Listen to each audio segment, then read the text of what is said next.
All right. Hi, everyone. Welcome to another episode of the Mindgasms podcast. We're going to do another delusional episode today about Deleuze's thoughts on Simondon, based on another essay from that book called Deleuze's Philosophical Lineage. And this will be the final episode. So it's the final delusion. And we've got Chief Keefe back here, of course, again to help educate us on this. And yeah, do you want to start off as you usually do with an introduction to Simondon and then go into Deleuze's thoughts on him there, Tim? I certainly do. Just as a point of correction, his name is actually pronounced Simondon. Simondon. Oh, it's Yes. French? First name is Gilbert, or you can call him Gilbert. Gilbert Simondon, yes. Okay. Okay. All right. So Simondon was a philosopher his years for 1924 to 1989. So he was a contemporary of Deleuze at some point, but he was more active in the south part of France. I think he came from the Toulouse area. And I'm not sure how long he stayed in Paris, but he did get his education from the University of Paris, I believe Sorbonne. Yes, from the Sorbonne, as did Deleuze. So I don't know if they were students together, but they definitely were contemporaries. Interesting. Okay. So I had really never heard of Simondon until I started looking more into Deleuze. And he definitely exercised a strong influence upon Deleuze, but also Bernard Stiegler, who is a latter-day philosopher who has written a lot on technology. And Simondon has also written about technology as well as individuation, the theory of. Is that did we first hear about that with John Duns Scotus, Individuation? Probably, but individuation is also a medieval thing. Okay. Okay, so good thing you bring that up. Before we even get cracking into Simondon and the essay, let's go ahead and take a look at individuation. So, individuation is not just unique to philosophy. You also see it in other fields such as Jungian psychology, media, and physics. Okay, so we're just going to focus on philosophy and to a very short extent Jungian psychology because I think it's interesting. That's probably where you find it the most. Okay. Okay. All right, so individuation, or the principium individuationis, the principle of individuation, it describes the manner in which a thing is identified as distinguished from other things. So if you're taking one thing and another thing, what is it that distinguishes thing A from thing B? And this could be many different things. An apple versus an orange, a chair versus a table, oxygen versus hydrogen, a human being versus another animal. Okay, what is it that individuates that particular thing?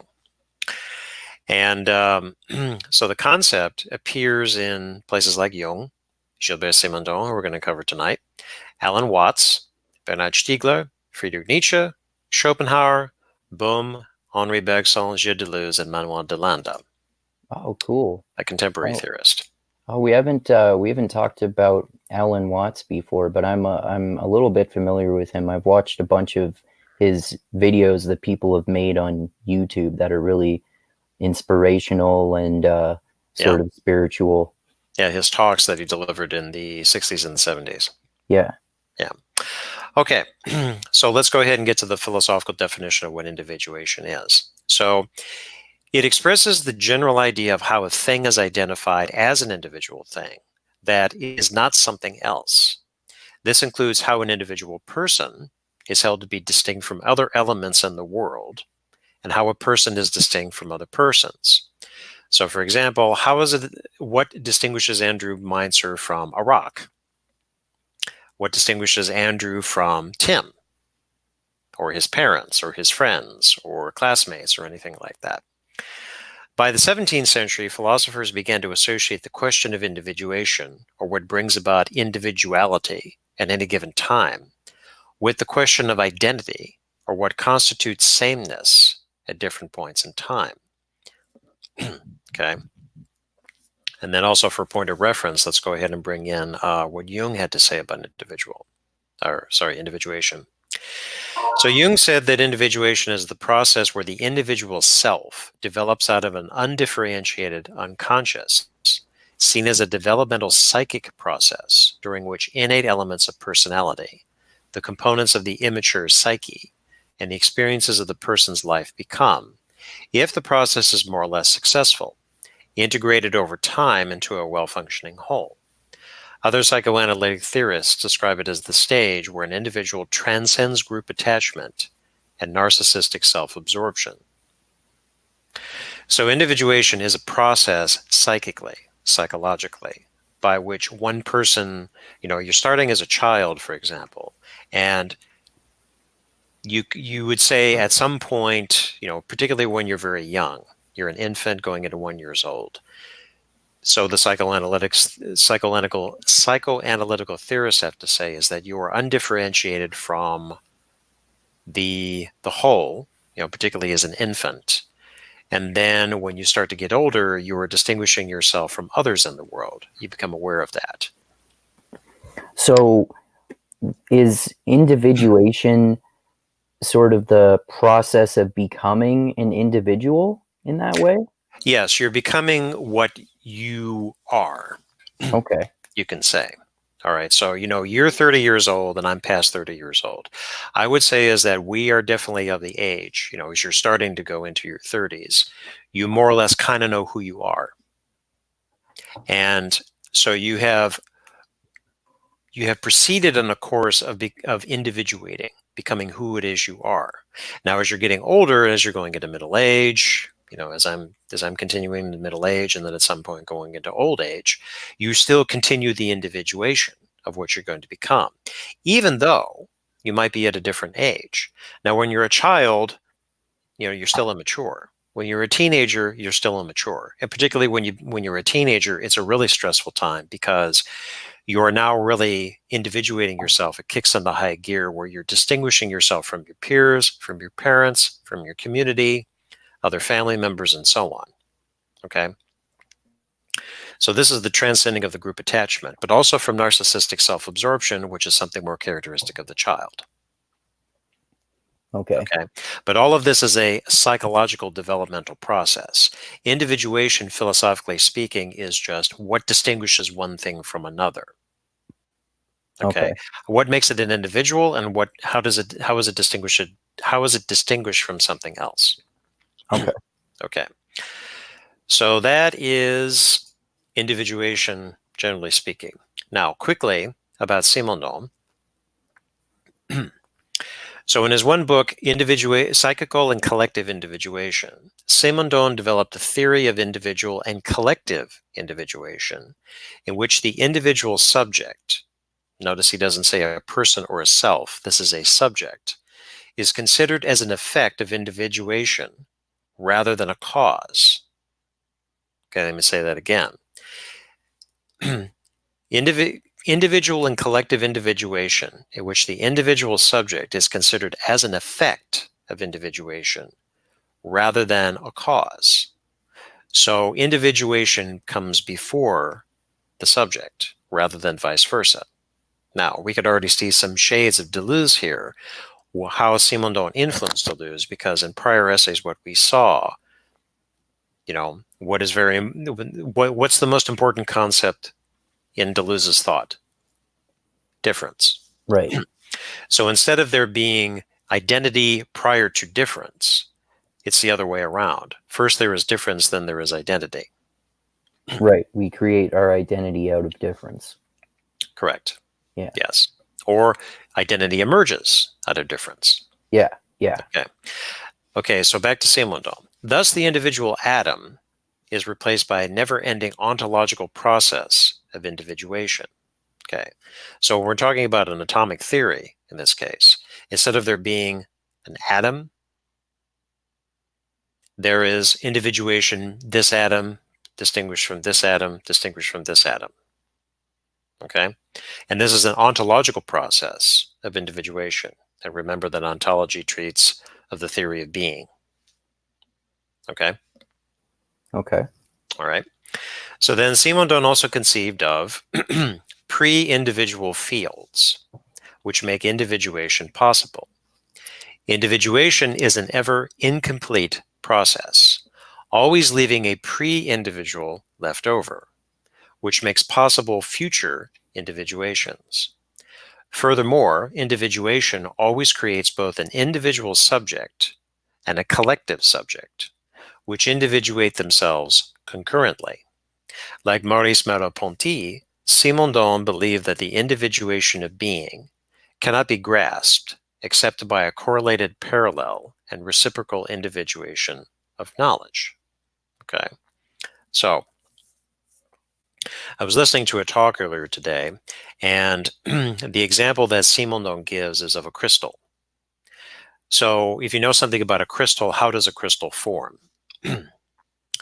A crystal forms by certain layers that go out in different directions, and no one crystal is the same. So the example that he's giving about the crystal is that the layers are successive individuation, okay, which retain something of the prior individuation. This is the pre-individual, and that's left over.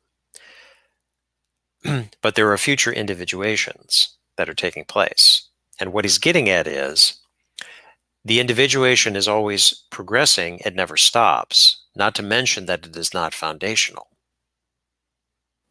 Okay. Okay. That almost sounds more like immanence too. Not quite, but I see where you're getting here. In the sense that it's always changing in an endless cycle. Yeah, but immanence, remember, immanence is contrary to transcendence. Right. That's the main thing. Oh, Immanence is the here, transcendence is the out there. okay. But we'll get to that. Okay. Okay, so again, he conceived of pre-individual fields which make individuation possible. Okay, so there is the pre-individual, then there is successive individuation. Now, let's go back to the development of the human being, for example. You started to become an individual when you were a child. Actually, you could say when you were an infant. And so then fast forward 30 years later to where you are now, there has been successive individuation taking place all throughout your life. And there's something of the pre-individual that is left over. So, for example, you could probably remember what you were like at 5 years old, 6, 7, 8, up until about 10 years old. Okay, here's Andrew when he's 10. And then here's Andrew when he's 30. He's not the 10-year-old, but he still retains maybe a little bit of the 10-year-old in the 30-year-old self. The 10-year-old is the pre-individual, and then you've had successive individuations all throughout your life up until this point. Okay. And you are an individual subject and a collective subject. Yeah, well, I was going to ask you about that. What's the difference? I mean, I understand the difference between individual and collective, but what does what does a collective subject mean exactly in comparison to an individual subject, like a group that you belong to? Yeah, I mean, think of it in terms of you're a human being. Okay, so you're a human being that is part of a collective of human beings. Mm-hmm. First of all, and you are an individual, a subject that is part of a family, nuclear family, extended family, tribe, Right. ethnic group, or whatever it is. So that's your collective subject. You are part of this collective, but at the same time, you are also an individual yourself. Okay. Okay, and this develops concurrently, according to Simondon, this individuation. Okay. Okay, and that's what he has to say about that. So, any questions? No, I think that's pretty clear. Okay. All right. So let's go ahead to the separate article about Simondon again. So yes, there is individuation, but he also spoke about technology. So in particular, yes, we have the pre-individual, And so we continue. Simondon criticized Norbert Wiener's theory of cybernetics, arguing that, right from the start, cybernetics has accepted what all theory of technology must refuse: a classification of technological objects conducted by means of established criteria and following genera in species. Simondon aimed to overcome the shortcomings of cybernetics by developing a general phenomenology of machines. Okay, so let's quickly go over to Norbert Wiener. So Norbert Wiener was the founder of what then became known as cybernetics. And Simondon was a contemporary of Wiener. I think Wiener really came on the scene sometime in the 40s. Just looking at the information here. Yeah, sometime in the post-war era, between the 1940s and the 60s. So then cybernetics itself, according to Wikipedia, is the approach for exploring regulatory systems, their structures, constraints, and possibilities. Wiener himself defined it as the scientific study of control and communication and the animal and the machine. Okay, so this is heavily into communication theory. In other words, it is the scientific study of how humans, animals, and machines control and communicate with each other. Okay. Okay. All right. Mhm. Now, within cybernetics, it is a transdisciplinary field. There is one important concept that emerged from cybernetics, and that is a well-worn science fiction trope. Do you know what it is? I'm not sure. There are lots of them. Well, look at the term itself. Does anything just pop out? Like Cybernetics? a cyborg? Cyborg, exactly. Okay. Okay, so what is a cyborg? It's part human, part machine. Right. So a cyborg is, yes, part human, part machine. The Terminator, for example. Hmm. So that, as I said, is a well-worn science fiction trope, and that emerges out of cybernetics. So the cyborg is a man-machine type of organism, and it's a system, communication feedback, internally and externally. Okay, this is all covered under cybernetics. But Simondon was critical of cybernetics. Okay. Again, as he said, cybernetics has accepted what all theory of technology must refuse: a classification of technological objects conducted by means of established criteria and following genera and species.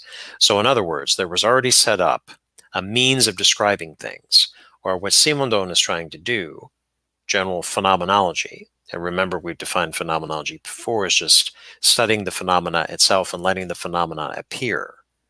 Phenomenology of machines. So when we're talking about machines, how do they appear instead of predefining what they are? Okay, Okay. that's what Simondon is getting towards here. Okay. All right. So then that's what he has to say here. Now let's go ahead and go to the essay. So this is the last essay in the book, chapter 20, Gilbert Simondon by Alberto Toscano. This is on page 380. Okay. So in the beginning of the essay, Toscano does a pretty extensive overview about Deleuze's influences, particularly Spinoza, Nietzsche, and Bergson, the three most important influences in Deleuze. Things about his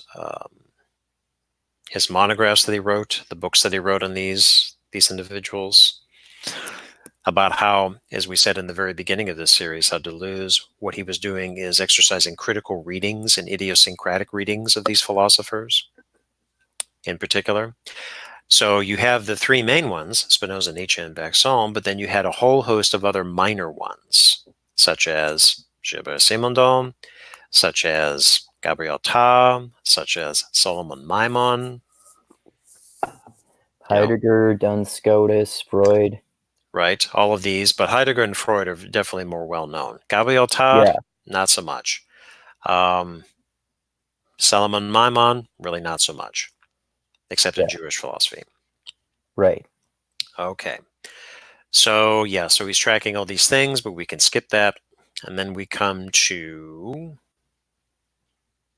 let's see, This is the section on page 382, Cybernetics and Anti-Humanism.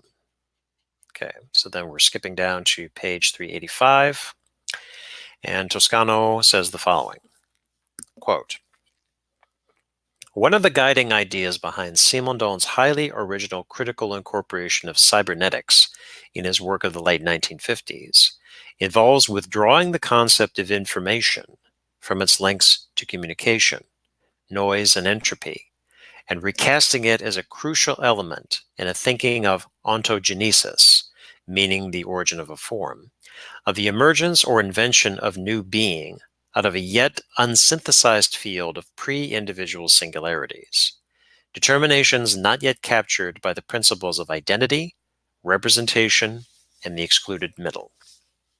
Okay? Continuing, this attention to information as a singular process of interaction also explains why Simondon, who is strongly influenced by the cybernetic ideal of an omnicomprehensive science or axiomatics of information, could not accept the reduction of information to a measurable quantity that would be merely contained and already individuated within a coded message. So he's very much discussing communication and information theory here, which is part and parcel of what cybernetics is. For at its worst, the notion of a science of information synthesizes the three main principles of individuation that come under Simondon's sustained attack. As unit measure which atomistically composes organization and quantifies degrees of order, it mimics atomism. So there are atoms of information. These are something that is primal and foundational, even irreducible down to atomic level. Oh, that type of atomism. Right. Okay. So that's the first one. Second one, as an expression of the unilateral relation between model and copy, it reinstates the Platonic archetype, or idea or form. Finally, as a source of organization, which is separate from matter or substrate independent, it is the latest heir to Aristotelian hylomorphism. Okay, hylomorphism is the term that describes Aristotle's theory of the form and matter. Okay, so instead of in the case of Plato, where you're looking at a chair, but there is an ideal chair, an ideal form that exists in another worldly realm, Aristotle took that and put it into the chair itself. So the chair has form and matter, but form and matter do not exist independently of the other. Because when you're looking at a chair, you're looking at a specific chair, the form of whatever matter makes it up, stone, wood, plastic, or so on. Okay. Right. Yeah, That's that what makes sense. hylomorphism is. The form and the matter are together and they're inseparable. You can't think of a form without matter and vice versa. Right. Yeah, Okay. that makes sense. So Simondon's critique, again, of information, the notion of a science of information tries to be atomistic. It has a strict relation between the model and the copy, and then it's hylomorphic. That's what Simondon critiques. Now, within his overall project, this is Simondon again, of fashioning a general science of operations, or, get this term, allagmatics, Allagmatics, allagmatics, bringing to the fore the dark zone, quote, where individuation takes place. Simondon is obliged to abandon any ontology that would ground the emergence of individuality in the pre-existence of individuated terms, whether these be matter and form or sender and receiver. The process of information is instead recast in terms of a model of innovated diffusion or contagion, which Simondon defines as transduction. In this regard, we could say that Simondon retains from cybernetics the focus on operationality, but radicalizes it by disputing the reliance of cybernetics on pre-constituted individuals as the terms, or terminals, between which relations of command and communication obtain. Okay, so in other words, what we're getting at here with individuality is that individuality or individuation does not emerge from individuated terms. there's something more, there's something darker, and there's something more amorphous at work here. Okay, so what is meant by that word allegmatic? Also, what does transduction mean? And what is meant by the dark place where individuation takes place? I'm paraphrasing. Okay, well, let's look at transduction first. So transduction is a yes, it's a biological term. So according to Wikipedia, transduction is the process by which foreign DNA is introduced into a bacterial cell by a virus or viral vector. Okay. Okay. So when we're talking about, if you know something about viruses, how does a virus replicate itself? It finds a healthy cell, it attaches to it, it injects its DNA into the cell, and then the cell becomes, in effect, a factory. The cell dies, it bursts open, and and by that very action, more viruses emerge. So a virus is a parasite on living organisms. Transduction is what happens when the virus injects the DNA into that cell. Okay. Okay. So Simondon happens to take this term, reappropriate it. Note the words here: innovative diffusion or contagion. Okay. Because a virus is a contagion. Okay. Okay. So that's transduction, the injection of foreign DNA into already existing healthy cells. The dark zone, the dark zone is kind of this, I guess it's a metaphor to explain where it takes place, is that instead of looking at specific individual terms from which individuation emerges, it's somewhere amorphous. How does individuation take place? Well, we can't be specific about it. It just seems to happen, maybe. Okay. Okay. And allegmatics, let's see if there's a better definition of that. Allegmatics.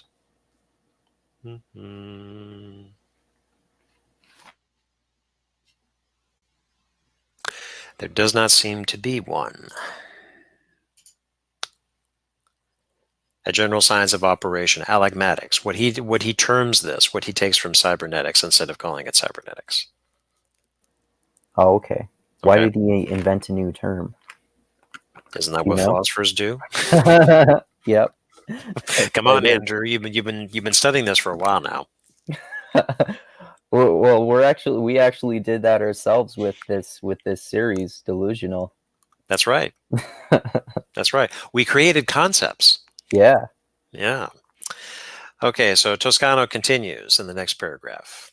Persuaded that individuation, in whatever domain, can only take place by drawing on a pre-individual field, a metastable domain composed of disparate virtualities, what he also, this he meaning Simondon, also calls a ground.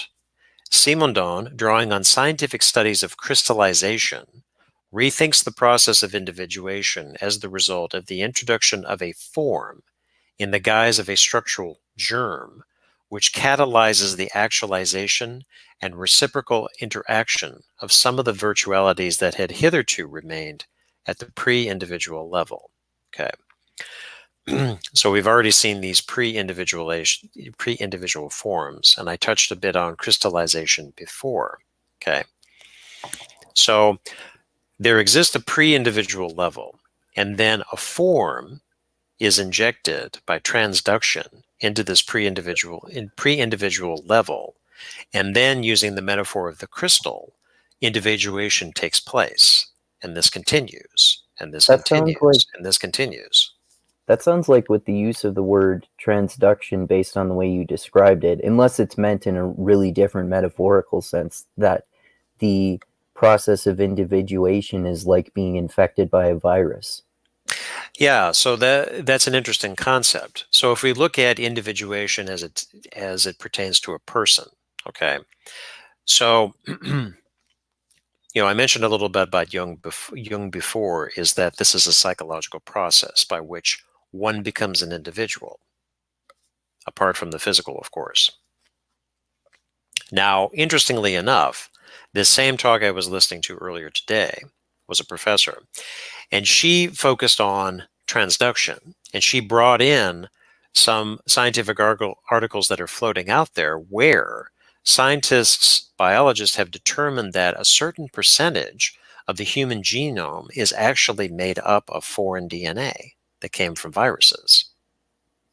Okay. Okay. Now, let's take that a minute and run with it. Both at the biological physical level and at the psychological level, it's interesting to note that as one becomes an individual, it's certainly not from any kind of prescribed essence that already existed beforehand, but rather one becomes an individual, at least in part, because of foreign influences. Oh, yeah. Okay, That so makes sense. Yeah. let's focus on with the physical is that we had some certain when we were younger we became infected with certain diseases, chickenpox, the measles, mumps. Unless you were vaccinated, then that wasn't a problem. But even with a vaccination, in the case of a flu virus, you have foreign DNA injected in you to provoke an immune response. Okay, so then that immune response, the antibodies are developed to ward off any kind of a future infection because the antibodies know what to look for. But that's changed you, the introduction of the flu virus. So there already is a contagion on purpose that has taken place there. And individuation has happened in that respect. And then on the psychological level, could even bring in personality here, you were infected, quote, by the ideas that surrounded you, coming from your family, coming from your peers, coming from your teachers, and so on. So it stands to reason that nobody really is an individual by their own merits, unless to a certain extent, but certainly not 100%. Yeah. Okay, Yeah, for sure. Because we're so made up of all these different components that are always changing, and we're defined by our difference from other individuals. right. So the use of the term transduction here, although it's a biological term, seems to fit. As does the term contagion. Right. Okay. Yeah, now that I understand that a little better, I like that use of the metaphor. It's interesting. Yeah. Okay, so Toscana continues. He says, what the philosophical tradition identifies as form is thus not to be thought of as a sudden imposition. Form is forced on something, but rather as the amplifying propagation of a structure, where a structured or individuated region of being serves as a principle of individuation, the model or form for other yet unstructured and metastable regions. In this respect, the distinction between individuating and individuated is always relative. Hmm. Okay? And then continuing, transduction is thus a physical, biological, mental, and social operation whereby an activity progressively propagates itself within a domain. And the notion of form must be replaced by that of information, which presupposes the existence of a system in a metastable state of equilibrium, which can individuate itself. Information, unlike form, is never a single term, but the signification that emerges from a disparation. Simondon thus forwards the heterodox idea of chance as a source of meaning, inasmuch as information is impredictability in the variations of form. Right. Okay? Interesting to note, chance is a source of meaning. Meaning is not fixed. Okay? Yeah, that's true. Yeah. So, and again, his distinction is between a form. Form is already preconceived and it is foisted upon something. Okay? Like um, like a cake pan. That's the form. You just pour the batter in it, you stick it in the oven, and out comes the cake in the the shape of the pan. That's the form being imposed upon it. Whereas if you just mix together something, we're using a baking metaphor here. You, like when you bake a cookie, okay, you have the batter and then you stick it on a cookie sheet, stick it in the oven, and then maybe the cookie will come out a certain way or maybe it won't. There's no form that's imposed upon it.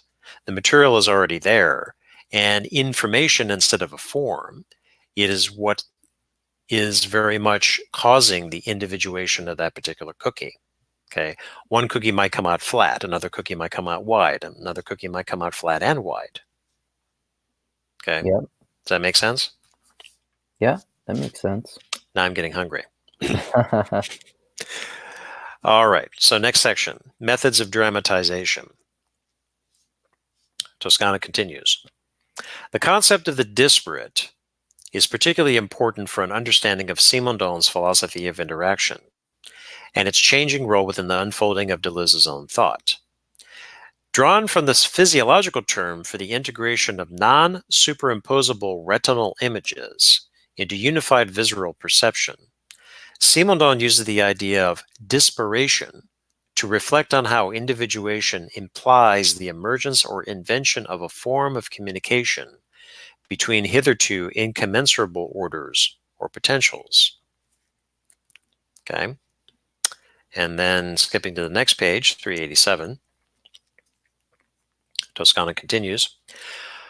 The concept of disparation is also at the heart of Simondon's attempt to complicate the tendency of cyberneticians to engage in reflections on the analogies and isomorphies between men, machines, animals, and societies as fatalistic totalities characterized by various modalities of self-regulation.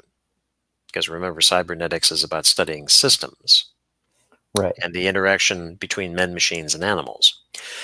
The primacy of process over product, of genesis over individuality, dominates Simondon's account.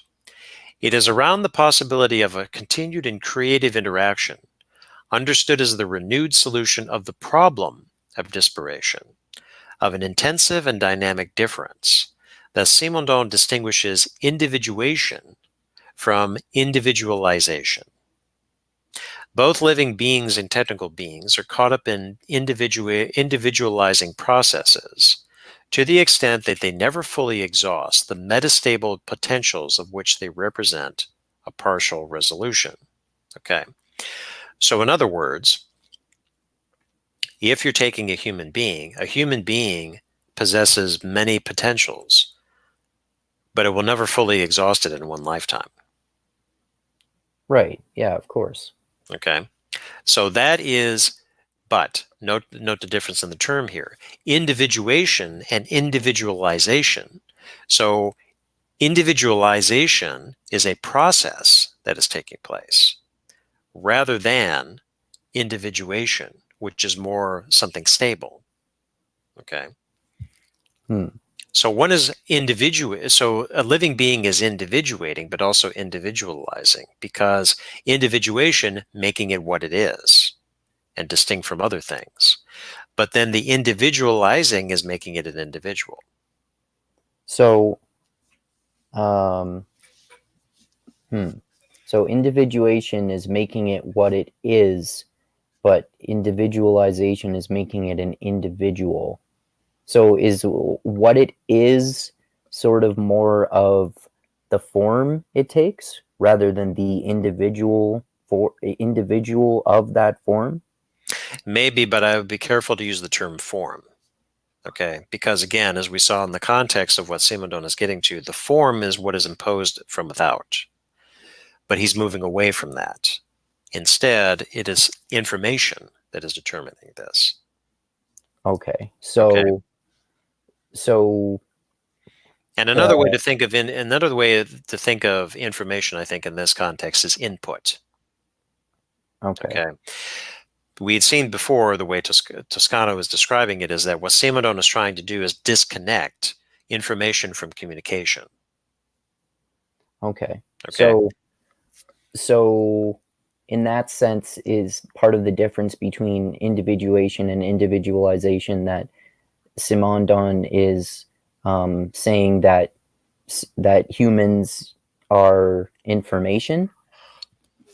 No, not that they're information, but information is the process by which individuation and individualization, I can't even say it, is taking place. Okay. Okay. Because again, think of information. There's a whole body of work behind this called information theories that has existed from 1940s. Okay. What counts as information? Usually when you talk about information, it's very much connected to communication. We're communicating information, but how do you define what information is? Okay. And particularly with signal and noise. Okay, noise is what you're hearing in the background, all the sounds, but the signal is what emerges from the noise. So then information is what is useful. It's the signal from the noise. This is what's important. Okay. Okay. Does that make sense? Yeah, I think so. Yeah, the whole field of information theory. It really gets into this. What counts as information? But I interpreting it here is that information is input coming in, not a form, a pre-established form that is imposed on something from without. So with individuation and individualization, there's not a form. Okay, like in the case of Andrew, there was not a form Andrew that somebody just imposed upon you as a human being, and then bingo, there's Andrew. That's not Right. what he's getting at. Right. Rather, information and different inputs that have happened, and remember the term contagion, transduction and all this, coming into you as the living being, assisting and engendering the individuation and individualization. Okay? Okay. Because think about all the stuff that you've read, podcasts that you've listened to, music that you've listened to all during your life. All of this is input into you that makes you the individual that you are. Because, say, you're a heavy metal fan. Okay, you listen to that music at some point and you really took a liking to it, and then you listen to more and you listen to more. Then you say, this is my favorite music, heavy metal. Okay, Yep. the music was the information coming in, Yep. spurring the individualizing process, and then individuation, you as you. And part of Okay, that process for me was inspiring me to go see metal bands playing live concerts. that's right. That's right. So that's a roundabout way of describing it as I take this. Right. Okay. Okay. So then Toscana continues. He says, moreover, both living beings and technical objects, because of their inescapably problematic nature and openness into a milieu, are conceived of as involving a necessary collective dimension.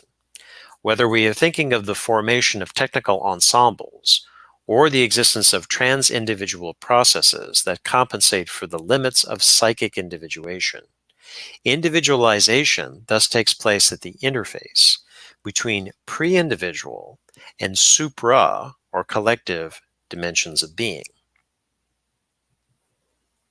Do you say supra collections of being? Supra, S-U-P-R-A, which means over. Okay. Okay, not super, supra. Okay. Okay, so what he's getting at here is individualization itself from the pre-individual, and we discussed this before about the pre-individual fields from which individuation takes place, and then collective dimensions. So as I read this, that one individuates, and we're going to talk about the human being again here, one individuates from what is already there, pre-individual, and what already exists in the super individual or the collective dimension to create whatever the individual is. Okay. Okay. So to put it in other terms is you, Andrew, had potentials and still do when you were a child and now going into an adult. Those were your possibilities and your potentialities that existed within you before they emerged. And then there's the collective dimension, which is society, your environment, the limitations of your physical being, for example. An individuation takes place at the interface and between the two. Right. Right. Okay? Okay. Mm-hmm. All right. So then continuing on. Simondon's philosophy can thus be defined as a relational ontology, resonating in many respects with contemporary tendencies towards interactionism. More specifically, Simondon's overall preoccupation with ontogenesis and alagmatics, there's that term again, and his word on technology and mechanology are brought together in the ethical project of forging a quote technical culture that would guide the interaction between men and technical ensembles on the hand, and the metabolism, to use Marx's expression, between man and nature on the other. Okay. Okay. So by technical objects here, he's referring to not machines necessarily, but also tools. Okay. Okay. And alagmatics was his term for cybernetics? His term in contradistinction to cybernetics. Okay. Okay. Okay. And then mechanology referring to mechanisms, machines. Okay. Okay. All right. So then continuing, next paragraph, we're on page 388. He says Deleuze explicitly draws from Simondon, in conjunction with the salt of the transcendence of the ego, the idea of a transcendental field that would be populated by pre-individual singularities and would thereby constitute a non-subjective domain of multiplicities. There's that Deleuzian term again. A transcendental unmoored from the formal surveillance of a subject. Okay. Okay, so then at the bottom of the page, more precisely, the role of Simondon in his theory of individuation is paramount in Deleuze's ontogenetic rethinking of structuralism, and the transcendental in terms of thinking through the kind of operations that permit the passage from virtually undifferentiated ideas, capital I, to actually differentiated beings.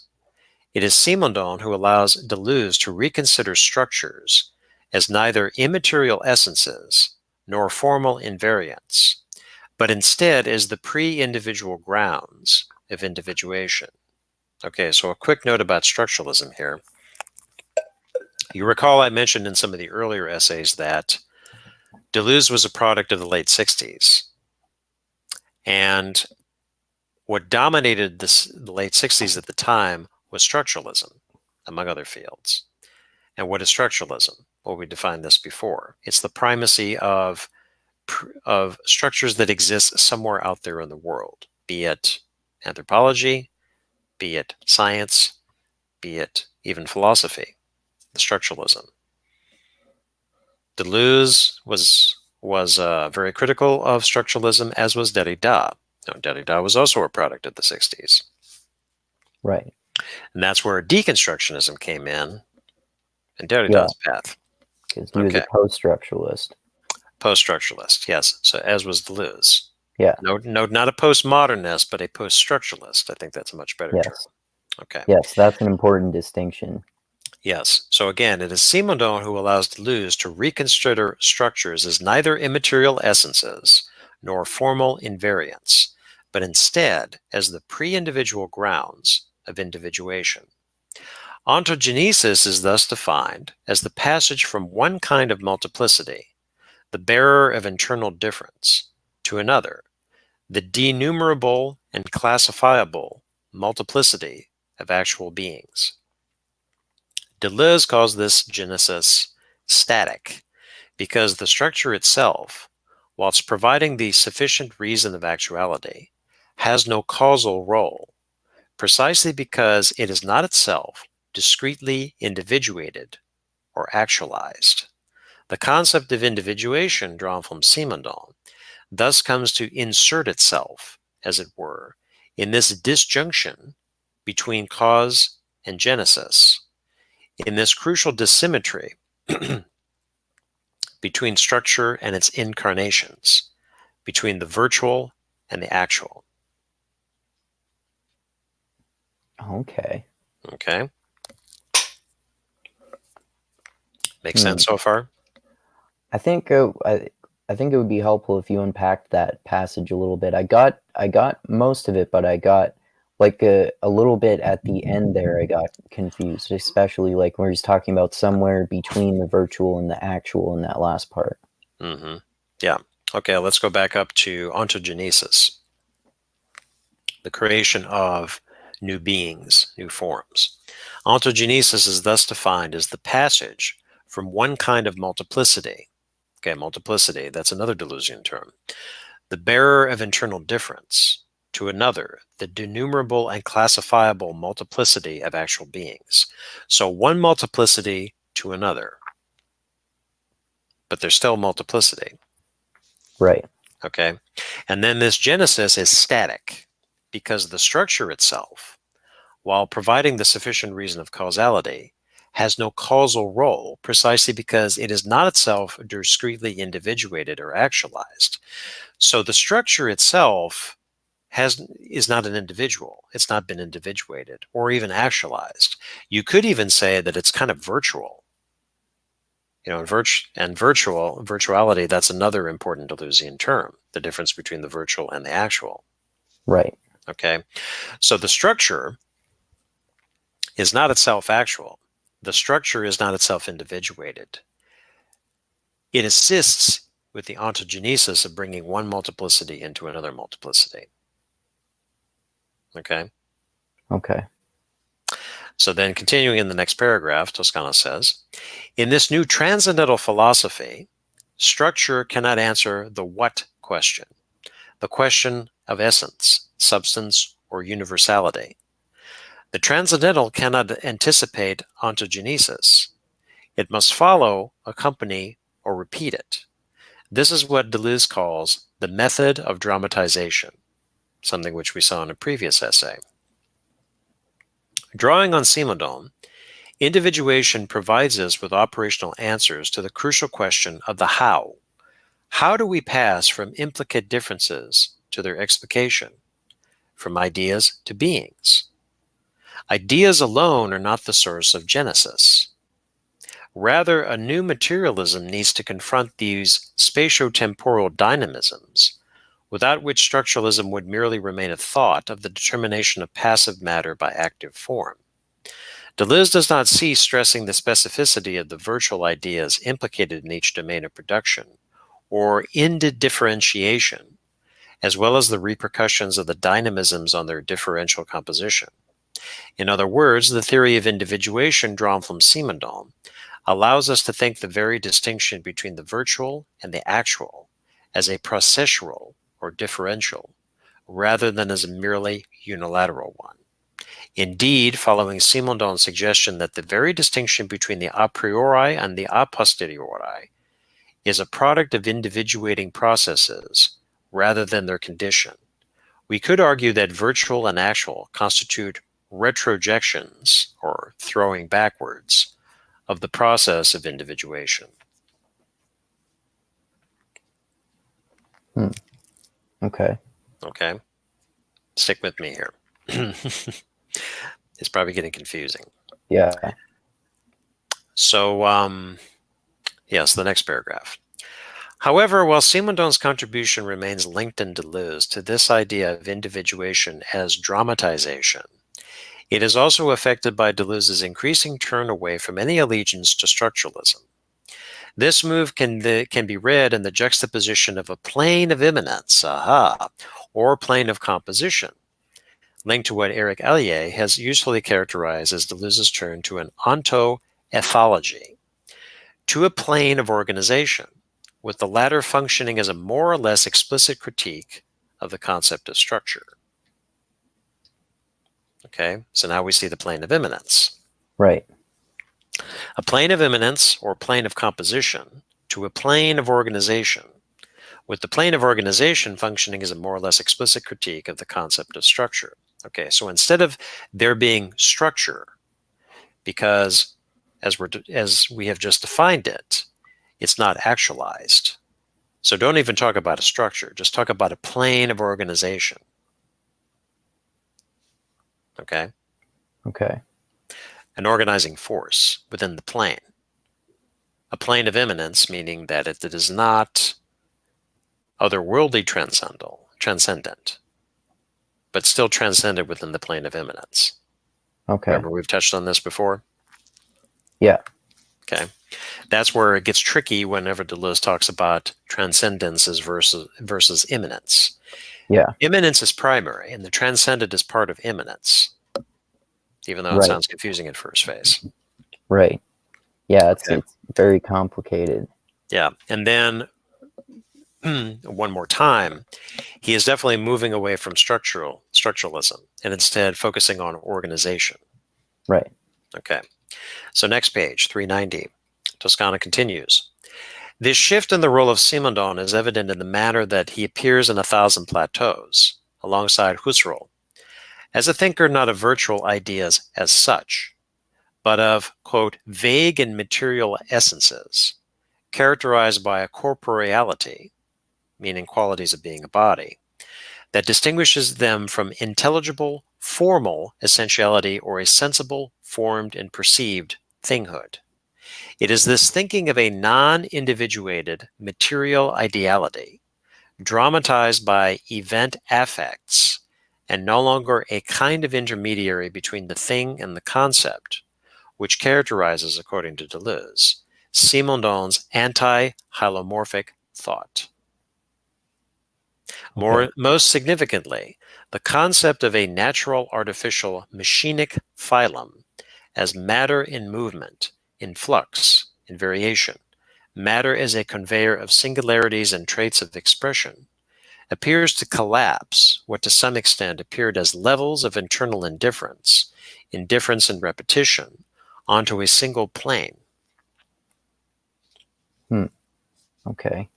So, anti-hylomorphic there, that means that he's going against that Aristotelian term of the sort of matter and form being linked.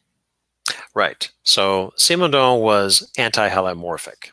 Okay. Deleuze was also, to a certain extent, hylomorphic, but he is describing Simondon's anti-hylomorphic stance using the event affects. And, event is another, event and affect are two important terms within Deleuze.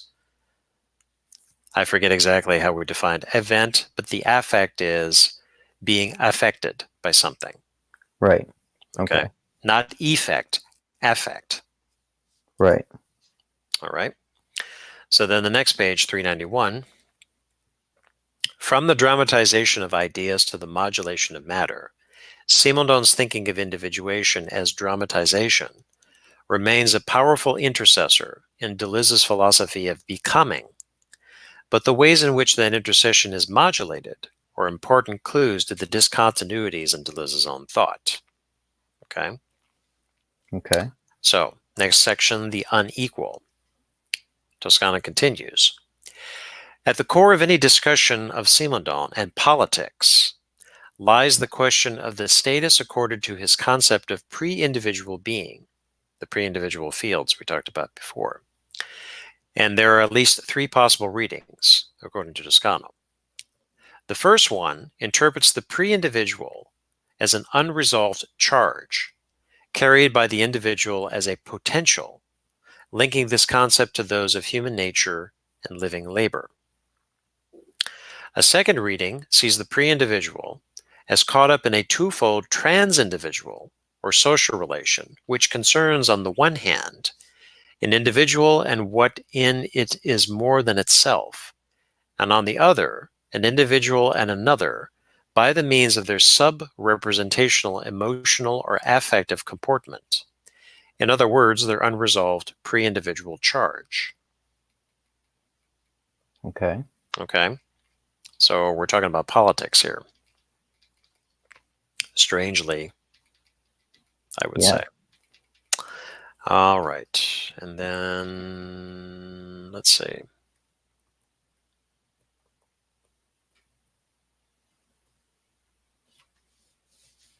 Okay, so skipping down on page 392. For Deleuze, the pre-individual is identified neither with human nature in its neotenic or innate versions, nor with a common, In both cases, that would involve a preemptive equalization of the unequal, capital U. It would mean advocating a speculative optimism, which would look at the pre-individual as the pre-individual of humanity. That's all one term. The latency of a collective life, which is always already possible, and precisely not as something that leads us towards politics by its very inhuman, unconscious, and properly unlivable aspect. Okay. So, talking about the pre-individual, in this case a political subject, says not defined with human nature, okay, nor with a common, as in common interests, you could say. I don't understand why, like, how it's political, or why it's getting political, rather, I should say. Well, using this as, because I think this was the direction that Simondon was going into, because I had said this before in some of the previous essays, is that, where Deleuze is approaching this, and particularly with Guattari, when they talk about capitalism and schizophrenia, Anti-Oedipus and Thousand Plateaus, is that this is highly theoretical, speculative philosophy that eventually is going to have some kind of a political application. Now, how is this going to work? Well, looking at the subject, okay? So not taking it at face value that a political subject is X, Y, and Z, or A, B, and C, or something else. Rather, using Simondon's about pre-individuation, is that this pre-individual, this political subject, describing it in such a way where it opens up much more possibilities for political action or even ways of life.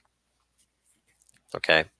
So in the case about human evil, if you say that man is sinful and cannot do anything unless with the intersection of organized religion to take away the sin, that's already a very strict definition that's there. Okay. So if you're going back to a pre-individual, even before all that, focusing on that, not imposing any kind of forms or specific political ideas, will allow individuation to take place a little bit more naturally or organically, and maybe something better will come along because of that. Okay. Okay, makes sense? Yeah, I think so. It's high theory for politics. Okay. Okay, but this is what happens when you're talking about political philosophy anyway. What counts? What counts as a subject? What is the subject's duties within society or in political life? Could be very much wrapped up in a theological or a metaphysical approach to whatever the subject is or the human being. Okay. Okay, so that's what we're getting at here. Okay. All right. So then next page. Skipping that. Going to 394. All right. Actually, 394. Well, actually, on 393, the section Ethics, Technics, and Capitalism. All right.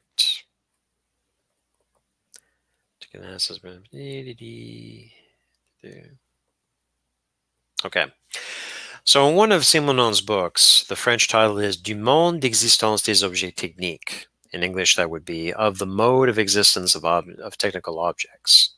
We'll call it mode for short. Okay. Simondon is wrestling with the social and scientific legacy of cybernetic thought. Now, we've already touched on what cybernetics is. And Simondon is anti-cybernetic. So Toscana continues on page 394. He says, in mode, Simondon is very adamant that only a certain use of techniques can properly configure the metabolic interaction between man and nature, inasmuch as the technical object is, quote from Simondon himself, a stable mix of the human and the natural. It contains something human and something natural. It gives its human content a structure similar to that of natural objects, and allows the insertion in the world of causes and natural effects of this human reality. A convertibility of the human into the natural and the natural into the human is instituted through the technical schematism. Okay. Okay, so let's take a look at an example of a tool. Okay, because tools could be part of techniques, not technology really, but techniques. Okay, so a human interacts with the world, the natural world, with a hammer, striking a rock and splitting it into many little pieces. Okay, Right. so converting the human into the natural, and then the natural is converted into the human through this technical schematism. This is the tool is the means by which an interaction takes place. Okay. That's part of techniques. On a larger scale, technological systems that reshape the world for the benefit of man, of the human being. And then the human being is also influenced by the environment that he created. Okay. Makes Okay. sense. So you're building a house to protect yourself from the elements Right. by using technical means. And then the house will influence you, how you live going forward. Okay. Okay. So continuing, Toscana says, it is only in the absence of technical objects that man needs to work, and as a bearer of tools, must himself accomplish a mediation between the species and nature. Species being the animal species, the human species. The prosthetic invention of a human natural technical object frees man from the servile and dehumanizing predicament of having to coincide with a reality is not human. Okay. So in other words, using technical objects makes man's life easier. Tools. Right. And certainly with a technical object, it makes any kind of work to refashion the environment on the one hand, to grow food for sustenance on the other hand, to go hunting with weapons on another hand, to do this. In the absence of technical objects, that man must do this himself with a reality that is not human. Right. Okay. So then continuing, this is why Simondon argues that there is a pre-capitalist alienation which is essential to work as work. This alienation does not just take place at the individual level. The social community of work, as an inter-individual relation, is itself alienating according to Simondon, because it only takes place among beings who are individuated as somato-psychic men, that is, reduced to their labors.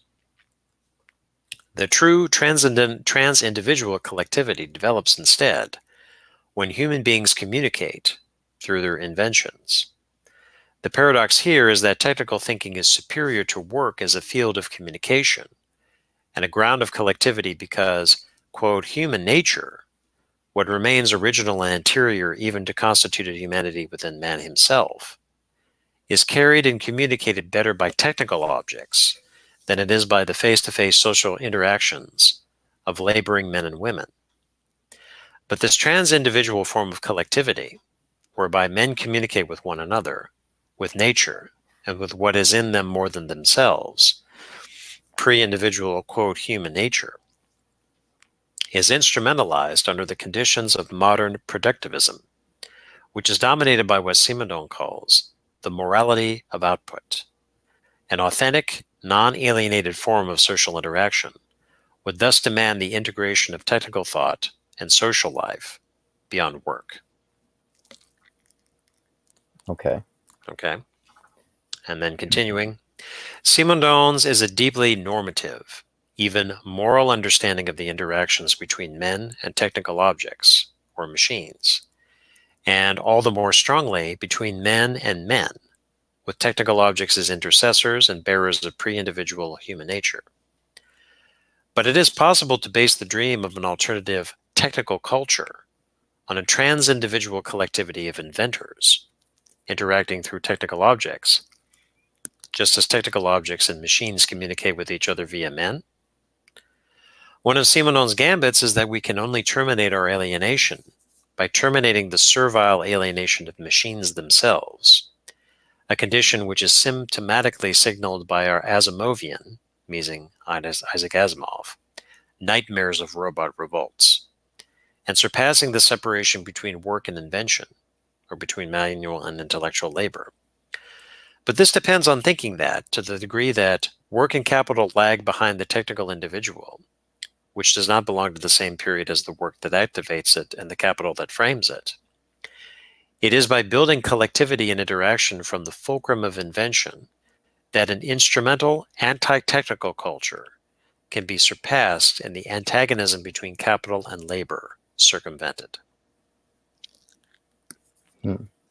So in other words, instead of technical objects or a technical society being there for the purposes of work, and as Simondon calls it, the morality of output, the more that you produce in a capitalist system, the more moral you are or appear to be to others, that technology or the technical objects increase interactions and increasing a spread of knowledge. Now, some people like Douglas Rushkoff, for example, whom I follow, has been on the bandwagon with something he calls Team Human, which is a critique of something that he was a cheerleader for in the 90s about the internet, for example.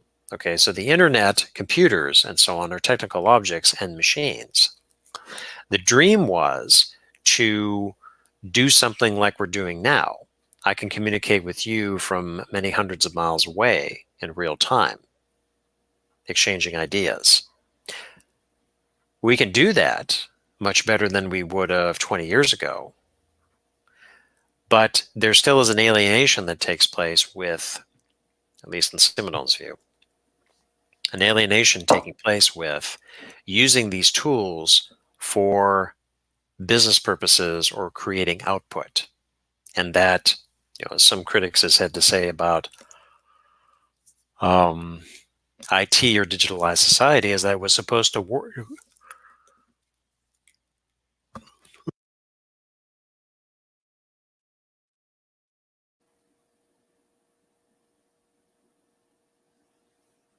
You still there? I'm still here. Okay, your audio cut out for 5 or 10 seconds there. Yeah, so it's the, this is dovetailing into Deleuze and Guattari for capitalism. Oh, okay. And this that comes piece about technology and the internet is interesting and relevant for today, I would say, though, because like you said, it helps us, the internet helps us become more connected, but in a more shallow way, really. Like, you and I are probably going to meet in real life, and you can see my face right now, but it's not the same as being in physical presence, and that interaction becomes even more shallow when you're on social media, exchanging messages with someone, or if you're texting someone. Right. Yes, I would recommend that people follow Douglas Rushkoff. He's got some good things to say. Cool. Okay. So then continuing, it is here that Deleuze and Guattari's attempt to philosophize capitalism provides a potent antidote to the fantasy of an ethical escape out of a society characterized in terms of utilitarian productivism and a rupture of the antagonistic circle of capital and labor, maintaining the imperative of immanence and the refusal of holism, as well as maintaining what exceeds individuality as the proper concern of politics, means recognizing that ethics alone cannot transcend, shape, or contain capitalism, considered in terms of something that arises out of the encounter of two sorts of flows: the decoded flows of production in the form of money capital, and the decoded flows of labor in the form of the free worker. Hence, unlike previous social machines, the capitalist machine is incapable of providing a code that will apply to the whole of the social field. A technical culture anchored in the figure of the technical individual as the one who in a sense masters and possesses his own pre-individuality perhaps still belongs too much to the images of mastery and pacification that accompanied the emergence of cybernetics. Its vision of ethics is one in which the passage of human nature through machinic prostheses will diffuse the tendency towards molar or class antagonisms. But is the juxtaposition of the inventor and the schizo of Simondon's attempt to escape the twin ideologies of productivism, capitalism and socialism, on the one hand, and Deleuze and Guattari's penchant for intensifying capitalism's deterritorializing drives and reaching the furthest limits of the decomposition of the socius on the other, a sign of an unbridgeable disparity. Okay, so really trying to summarize this.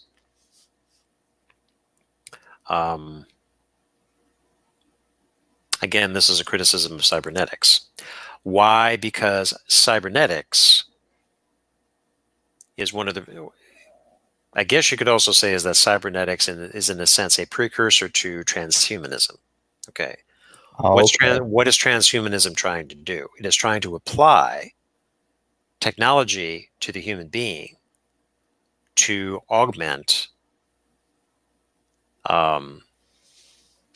faculties, increase strength, less sleep, possible physical immortality, So that's transhumanism. But even before then with cybernetics, cybernetics is studying the systems and the interactions. It's the biological and the technological. Right. So then it comes up with its own ethics. So Simondon is against this, as is Deleuze. Oh, interesting. Okay. So do you think they would be against like transhumanism in relation to people who believe in the singularity as well? Like, do you think that because of that they would be opposed to the people who talk about the singularity? I can't say because I don't know enough about it, and it wasn't a thing back then. Remember, we're focusing on late 60s here. Yeah. Yeah, So, I know. I'm just wonder what they would think about that. Yeah, because again, transhumanism I don't think was a thing back in the 60s. Cybernetics certainly was, because that emerged after the war with Norbert Wiener. And I'd say that transhumanism is just an upgrade, or maybe several upgrades of what cybernetics is. You don't hear too many people talk about cybernetics anymore. No, that's true. And we've certainly seen cyborgs many times in science fiction. It's pretty much a given, just like an android is, but an android is not a cyborg. Right. Okay. And that's it. Oh, okay. Wow, it's an even shorter one than yesterday. Yeah, it is. But I think in some ways it's a little more confusing because just the way the essay is written, I don't think it really does Simondon justice that well. But what you draw from it is what he is saying is about individuation. So again, individuation, to try to summarize this, is something that emerges from the pre-individual fields. And information is what is influencing individuation rather than a form. Okay. Okay. The information as a contagion, the transduction, that is engendering individuation. Okay. That's pretty much it. That's the main takeaway from this, basically. I would say that's the main takeaway. I don't think that Toscano really did a good job of describing what Simondon had to say about mechanology or the technical, but there are certainly books out there that treat this in Simondon that we're just not going to go into. And with that is the end of the essay. We have come to the end, Andrew, of Delusional. Yeah. Yes. But I will reiterate that this has come at a cost because we have excluded 3 of the essays in the book. Just because of a lack of interest, I didn't think that one of the essays was well written, and the last of the ones, Pierre Klosowski, I think was too hard to get into for their purposes. So that's why I excluded them. Not to say they're not important, but for our purposes and just to try to keep things moving, I decided to exclude them. Okay. And we're done. Cool. Okay, Yep. This so is the final delusion. I think it took us about, what, 6 or 7 months? Well, maybe not that long. About 5 or 6 months total to get through the book. Yep. I'd say that's a pretty impressive accomplishment. And because of that, would you say that you have a much better understanding of Deleuze, not 100% and not being an expert, but you have a better understanding of Deleuze after going through some of these essays? Yeah, I would say so. I think I have a decent understanding of his main philosophical ideas that are the most important to him, for sure. Especially since this, I like that you picked this book because it sort of goes over not only the influences of other people, but how those influences repeatedly bring up the same fundamental concepts that he's interested in and helps kind of like solidify my understanding of them. Right. So, one book I certainly recommend as a companion to this is the Deleuze Dictionary, Right. where you really see detailed definitions of what event is, what the affect is, what individuation is, what difference is. If nothing else for Deleuze, it's all about difference. Right. For sure. Okay. And So plane of immanence and the plane of immanence, multiplicity right? and the virtual. Territorialization, reterritorialization, deterritorialization. Yeah, Yes, for sure. that's more of a Guattari. Okay. And so now after this, you should be able to run out and read difference and repetition cover to cover and understand everything. Can anyone do that? Well, they've tried. I mean, there's lots of commentaries on it, but we've also touched on what is philosophy, which I would have to say is probably the one book I would recommend above all the rest of them to a beginner to Deleuze, because it came at the end of their career. Deleuze and Guattari, I really like what they have to say about philosophy as the creation, not the discovery, but the creation of concepts. Yeah. And having coincidentally read A Thousand Plateaus before What is Philosophy, Mm-hmm. it helped me arrive at the conclusion that What is Philosophy is significantly easier to understand than A Thousand Plateaus. Most assuredly. Yeah. Most assuredly. Okay, so I have nothing else to add except that we are at the end, and I think we've had a good ride, and Yeah. I'm eager to put this thing to bed. Yeah. And we'll have to decide what series to start next in the new year. I know the aesthetics was one. You suggested doing one entirely on Whitehead, Mm-hmm. and I know you suggested at least a few other ones too. Well, if you wanted to read, I mean, since we've already done this with Deleuze, we could do a branch from this and try to cover one of his other books, The Logic of Sense, which treats of the Stoics. Oh, So if that's you wanted to, interesting. get back into the Stoics, that's a good branch to start with, I'd say, and to bring in Lawrence Becker's book, A New Stoicism, which, as I touched on yesterday, was an upgrade. It's in a different vein from Massimo Paglucci's books on Stoicism, which are written more for he's A more of lay the audience. popularizer, and Becker is strictly approaching this from here's the core tenets of Stoicism and the upgrade with the developments in physics. This is an upgrade for Stoic physics because Stoic physics, nobody believes in that anymore necessarily, and so on. Right. Or, another possible dovetailing into that is how did the Stoics influence the early Christians? Yeah, that'd be interesting too. Mm-hmm. Mm-hmm. Maybe we could dovetail that in with the Pomo Theros series that we have going on with Shane. Yeah. Yeah, for sure. Lots of possibilities. Yeah, definitely. Drawing lines of flight, to use a Deleuzian term. Yes. Yeah. And then Yes, eventually they'll all be connected and you can understand one thing from the other thing in an endless web. that's right. We have a comprehensive theory. Yeah. Explains everything, Yeah. including the bong of immanence. Yes, the bong of immanence. Very important. Yes. Okay. So that's all I got. What else you got?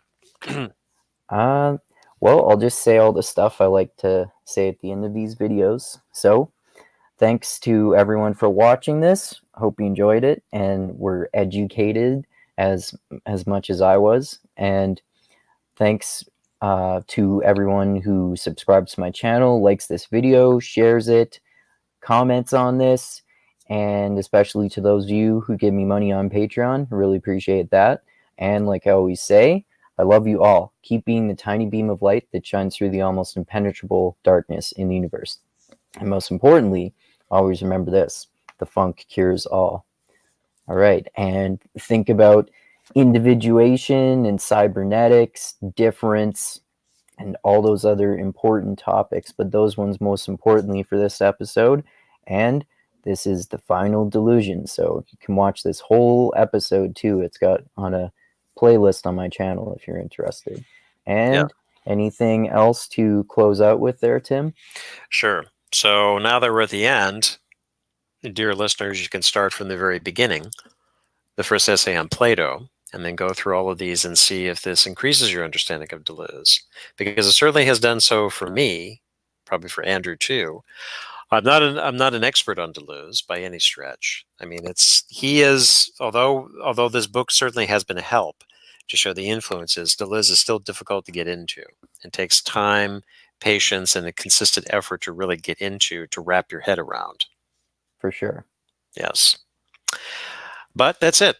Had All fun. I mean, it wasn't easy at times, and sometimes it was a slog, but we got it done, and I'm proud of it. For sure. And yeah, I really appreciate the understanding of those concepts. I think the most interesting concept from Deleuze that I've learned about is the plane of immanence. That's very fascinating to me. Yes. Yeah. All right. Well, thanks again, everyone, for watching, and adios until next time. We'll see you with a new series in 2020. Adios, muchachos.